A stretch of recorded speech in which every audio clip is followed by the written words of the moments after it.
দেশদ্রোহী প্রধানমন্ত্রী এবং সেই ফ্যাসিস্ট রাজনৈতিক দল বাংলাদেশে কোনোভাবেই রাজনীতি করতে পারে না। সেই জায়গা থেকে পরিষ্কারভাবেই আওয়ামী লীগকে নিষিদ্ধের দাবিতে এবং প্রধানমন্ত্রীকে দেশে ফিরিয়ে এনে বিচারের মুখোমুখি করার দাবিতে সমগ্র দেশবাসী আন্দোলন করছে, প্রতিবাদ করছে। কাজেই সেই সময় যদি সরকারের পক্ষ থেকে, যেই সরকার জনগণের ম্যান্ডেট নিয়ে, জনগণের সমর্থন নিয়ে আমরা তাদেরকে ক্ষমতায় বসিয়েছি, তারা যদি জনমতের বিপরীত কথা বলেন তাহলে একটা প্রতিক্রিয়া তৈরি হয়। তা আজকে এই বিষয়টা আমরা তার কাছে জানতে চেয়েছি আসলে কি, এবং বর্তমান প্রেক্ষাপটে তিনি পরিস্থিতিকে কিভাবে দেখছেন, আমাদের কাছ থেকে কি সহযোগিতা চান এবং আমরা কি চাই তার কাছে। সেখানে তিনি পরিষ্কারই বলেছেন যে আসলে তার বক্তব্য হয়তো মিসকোট হতে পারে কিংবা বিকৃতভাবে প্রচার হতে পারে, কিন্তু তিনি নিজেও একজন এই জালিম সরকারের দ্বারা ভুক্তভোগী হিসেবে আমাদের কাছে উপস্থাপন করছেন যে আপনি সেনা একজন উচ্চপদস্থ কর্মকর্তা, অনেক দিন সেনা অনুষ্ঠানে দাওয়াত পান না, রাষ্ট্রীয় অনুষ্ঠানে দাওয়াত পান না। কাজেই তারা অবশ্যই এই যে গণহত্যা চালিয়েছে যে ঘাতকরা, তাদের বিচার চান এবং গণহত্যাকারীদের দৃষ্টান্তমূলক শাস্তির মাধ্যমে বাংলাদেশে যেন আর কেউ এই দুঃসাহস দেখাতে না পারে সেটি তারা নিশ্চিত করতে চান। এই একটি কনসার্নের জায়গা। পাশাপাশি বর্তমান পরিস্থিতিতে ল অ্যান্ড অর্ডার স্বাভাবিক করার জন্য বিশেষ করে পুলিশি ব্যবস্থা ফাংশন করাটা খুবই জরুরি। কিন্তু আপনারা ইতিমধ্যেই লক্ষ্য করেছেন যে পরিস্থিতি তৈরি হয়েছে, তাতে অনেক জায়গায় পুলিশ মনোবল হারাচ্ছে, অনেকে কাজে যোগদান করেনি, এবং গত 15 বছরে যেভাবে দলীয়করণ করা হয়েছে, কাজে সেখানে যদি দলবাজদেরকে চাকরিচ্যুত না করা হয়, ব্যবস্থা না নেওয়া হয়, তাহলে কিন্তু পুলিশের মধ্যে এই অস্থিরতা চলতে থাকবে। এক পক্ষ কাজে যোগদান করবে, আরেক পক্ষ যোগ না দেওয়ার জন্য উস্কানি দেবে। এমনকি আমরা পুলিশের মনোবল বৃদ্ধির জন্য আমরা একটি প্রস্তাব করেছি যে ঝুঁকিপূর্ণ এলাকাগুলোতে পুলিশের সাথে অন্তত 10 সদস্যের একটা সেনা টিম মোতায়েন করা। একই সাথে 64 জেলায় এবং যে কয়টা থানা এবং উপজেলা আছে সমস্ত জায়গায় নতুন ওসি এবং পুলিশ সুপারকে নতুন করে নিয়োগ দেওয়া বা পদায়ন করা।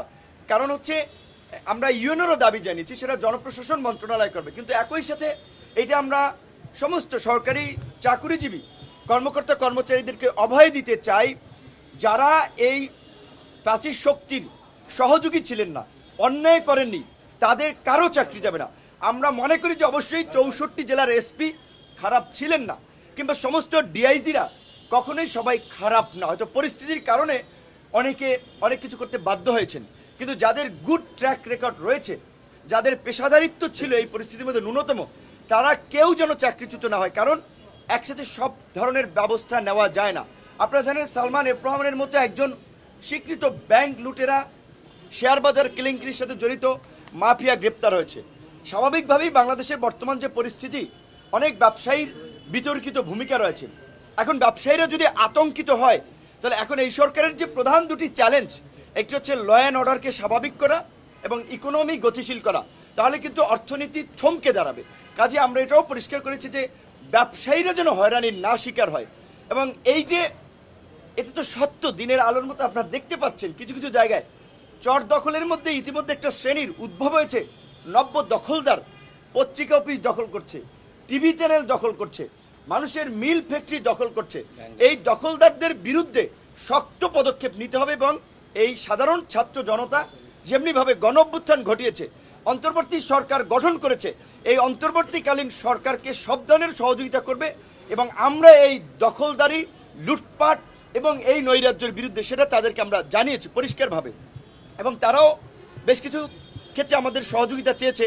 বিশেষ করে এই যে 15ই আগস্ট কেন্দ্রিক আপনারা জানেন যে একটা নৈরাজ্য তৈরির যে এই যে পলাতক প্রধানমন্ত্রী যে ইনস্ট্রাকশন দিচ্ছেন তার নেতাকর্মীদের মনোবল চাঙ্গা করার জন্য আমরা বলেছি দেশের মধ্যে ওবায়দুল কাদের সহ আরও যারা এই গণহত্যায় জড়িত তারা দেশের মধ্যে ঘাপটি মেরে আছে, এবং গোপালগঞ্জে দেখেছি আমরা তারা আস্ফালন ছেড়েছে, অনতিবিলম্বে তাদেরকে খুঁজে খুঁজে গ্রেপ্তার করা। এবং ছাত্রলীগ যুবলীগের সন্ত্রাসীদেরকে ওবায়দুল কাদের নিজেই লেলিয়ে দিয়েছেন। কাজে এখন তাকে গ্রেপ্তার করা একটা প্রধান একটা বিষয় হয়ে দাঁড়িয়েছে। তাকে গ্রেপ্তার করলে অনেক কিছু বের হয়ে আসবে। পাশাপাশি ছাত্রলীগ যুবলীগ যেহেতু এই আন্দোলনে ভায়োলেন্স করেছে, সরাসরি গুলি চালিয়েছে, এবং ষষ্ঠ উপদেষ্টা মহোদয় নিজেই বলেছেন তিনি আপনার 7.6 mm গুলি তিনি বিডিআর সদস্যের এই আপনার সিনাতে দেখেছেন। তো কাজে এই যে চিহ্নিত অস্ত্রধারী সন্ত্রাসীদেরকে অনতিবিলম্বে গ্রেপ্তার করা, সকল ধরনের অবৈধ এবং বৈধ অস্ত্র জমা নেওয়া এবং এই সন্ত্রাসী কর্মকাণ্ডের জন্য রাজনৈতিক দলকে নিষিদ্ধ, সেটা নির্বাহী আদেশ কিংবা আপনার নির্বাচন কমিশন অনেক নিয়ম নীতির মধ্যে দিয়ে হবে, কিন্তু ছাত্রলীগ যুবলীগকে সন্ত্রাসী সংগঠন হিসেবে চিহ্নিত করে স্বরাষ্ট্র মন্ত্রণালয়ে প্রজ্ঞাপন দিতে পারে, আমরা তার কাছে সেটি দাবি জানিয়েছি।